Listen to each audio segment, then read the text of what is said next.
Hi friends, Mrs. McBride here. Sorry we missed you on Monday during the meet. What we're talking about today is something called elastic potential energy. Okay, so basically if you take one of these toys and you push this down, you've just done some amount of work.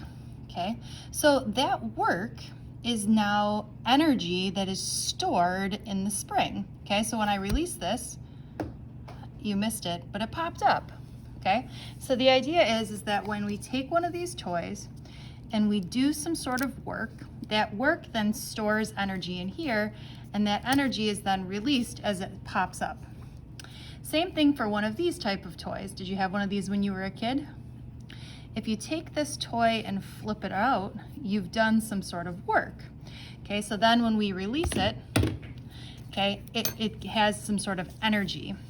Okay, so what we're looking at today is something called elastic potential energy.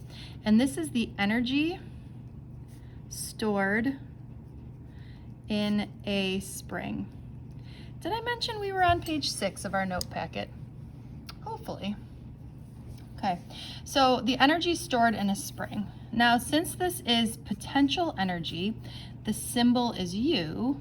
And since this is a spring, we call this US. Sometimes people get annoyed that it's not called elastic potential energy or UE, okay?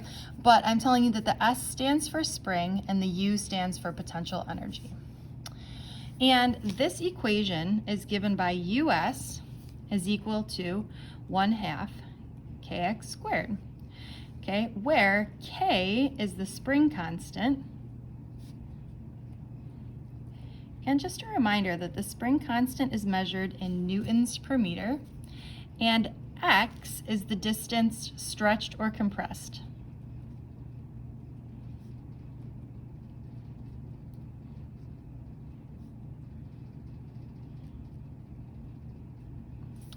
Okay, so if you think about it, if I take my little toy and I only push it down a little bit, okay, it only pops up a little bit because I only have done a little bit of work and therefore stored a little bit of energy.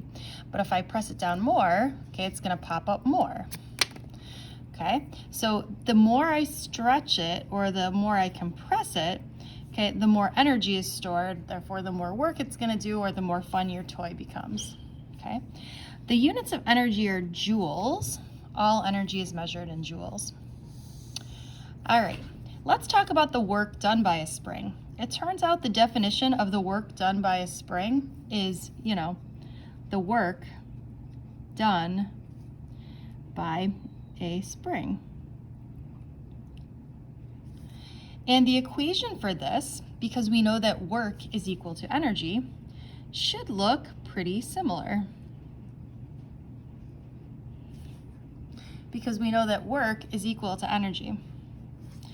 So what I want you to do now is instead of on page 6, I want you to go to page 7, and we're going to take this formula and we're going to fill in the last page on your snowflake. So you should already have that work is equal to force parallel times x, and I forget what order we wrote these down in, but you should have already had all of the branches on the snowflake filled in, except for this one, so we're going to add in US and 1/2 kx squared. So we can say that all of these things on the snowflake are now equal to all of these other things. If you would please take a second and pause the video, and you're going to go ahead and update your blue sheet.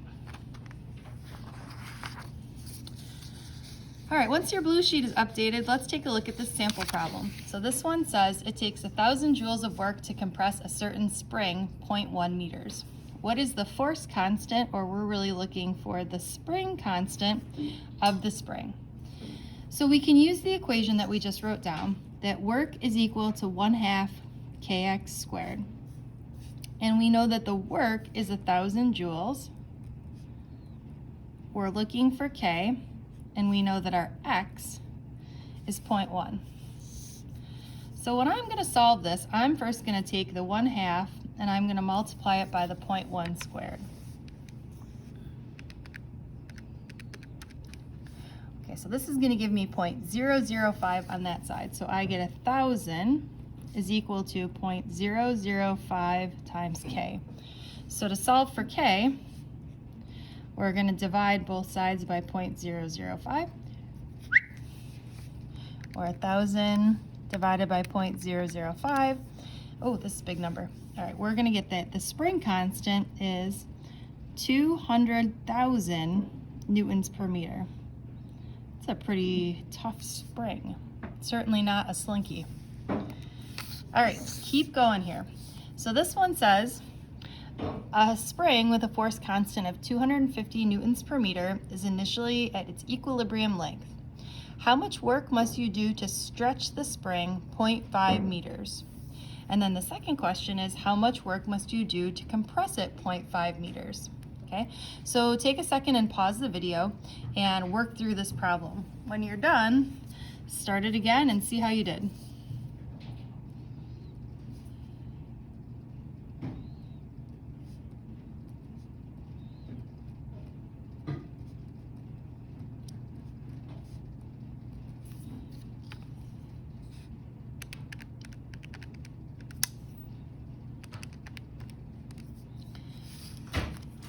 Did you get 0.3125 joules for the first one and for the second one? Because the work done to stretch and compress is the same. All right, moving right along, last sample problem. This one says, how much work is done by the force shown when it acts on an object and pushes it 0.25 meters to 0.75 meters. So whenever you're given a graph, we have to do something with it. So in this particular graph, this is a force versus position graph. And what's nice about this is that the work is equal to the area under the curve.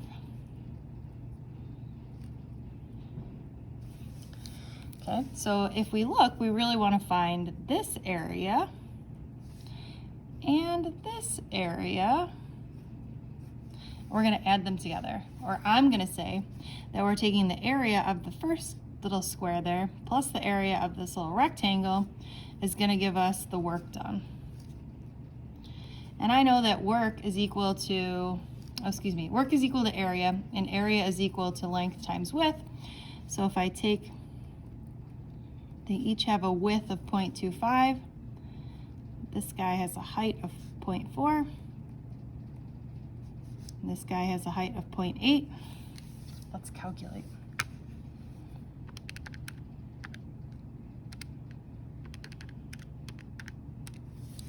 Did you get 1.2 joules? Hopefully. Oh, wait. No. Hopefully you're saying, no, we did not get that. That's not right. Did you get 0.3 joules? There we go. The second time's the charm. All right. Last thing I want to do is take a look here. I'm now back to page 7. Okay, and we're going to do a little energy cheat sheet, which is just saying that I want to put all of the information that we know about energy on one particular page. That way it's easy for us to find it. So first, let's take a look at what types of energy do you know? Well, we just did US, so let's do that one. That is the elastic potential energy. Okay, when is this present? When you have a spring. Okay, and I guess we can say more specifically, when the spring is either stretched or compressed. And we know that the equation is US is equal to 1/2 kx squared. All right, next, well, we're on potential energy. Let's do UG. Remember, UG is the gravitational potential energy.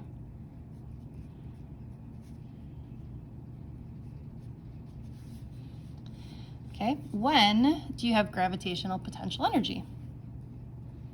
I hope you're thinking when we're at a height.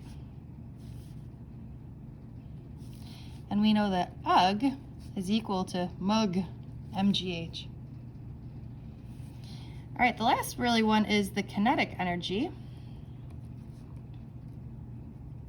When do you have kinetic energy?